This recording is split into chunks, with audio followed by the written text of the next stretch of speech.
college student bedridden for 11 years invents his own cure to mystery illness. Before we begin, do us a favor and click that like button. Also subscribe to our channel and click the notification bell to be inspired by these inspiring stories every day. At 21, Doug Lindsay thought his life was over. All his career aspirations and plans to graduate from Rockhurst University with a biology degree vanished the moment he first collapsed in 1999. The Missouri senior grew so weak he could barely stand, let alone walk more than 50 feet. His heart raced and he was constantly dizzy. The symptoms were debilitating, but familiar.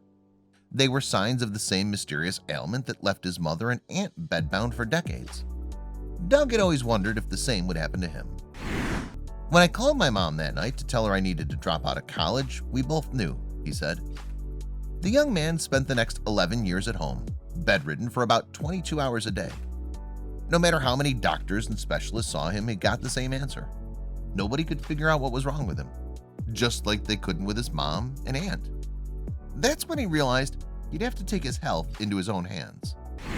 Doug kept himself occupied with medical research, poring over an endocrinology textbook he'd first obtained in the hopes of helping his mother. There, between the pages, he found a section discussing how some adrenal disorders could be mistaken as thyroid disorders. His mother always believed her illness had something to do with her thyroid. Whatever his condition was, Doug knew it had to be rare. So after poring through research on adrenal glands, he hypothesized there was an entire class of autonomic nervous system disorders. He also believed his adrenal glands were producing too much adrenaline for his body, making him sick. The hard part would be convincing doctors and scientists to take him seriously. But Doug was determined. With the help of friends, he traveled to the American Autonomic Society's annual conference in 2002. He gave a presentation from his wheelchair to scientists from around the world who specialized in nervous system disorders. Naturally, they were skeptical about the young man's research. But there he met Dr. H. Cecil Coughlin, a medical professor at the University of Alabama, Birmingham, who did take him seriously. Through trial and error, the pair learned Doug was onto something. Coughlin began administering the drug Leviped, an injection of noradrenaline which counteracts the effects of excess adrenaline. And Doug felt better. He could walk for short periods, but it wasn't enough.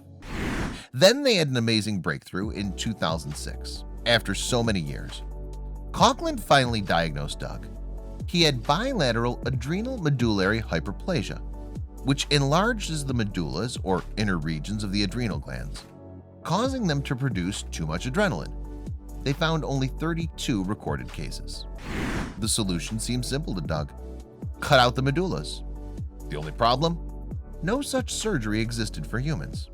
So Doug said, I'm going to make one. He proposed a first ever human adrenal medullectomy and pioneered it himself as a patient. Eventually, he found a willing surgeon from the University of Alabama, Birmingham. He underwent surgery for one medulla in September 2010 and again in 2012 to remove the remaining one. And it was a success. Looking at Doug now, you'd have no idea he was bedbound for more than a decade. He's walking, traveling, and has since received his bachelor's degree in biology. He's dedicated his life to helping other people, working as a medical consultant to help doctors identify and treat rare diseases. He also speaks at medical schools and conferences, sharing the story of how innovation and perseverance saved his life. I got help from people, he said, and now I have to help people. Listen to Doug's incredible story in the TED Talk below and share to inspire others. Share your story and inspire the world. If you have an uplifting story, we would love to hear about it.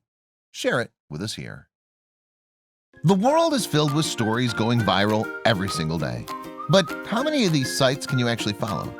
We understand that your day should start with positive stories, stories that resonate with you. And so we started JoJo Stories. Our mission is to create meaningful stories that cover everything from animals to anthropology, history to environment and lifestyle. The kind of content you read on our site will be one you'll want to share with your family and friends. We hope you'll join our growing family and be part of our community. Welcome to JoJo Stories. JoJoStories.com.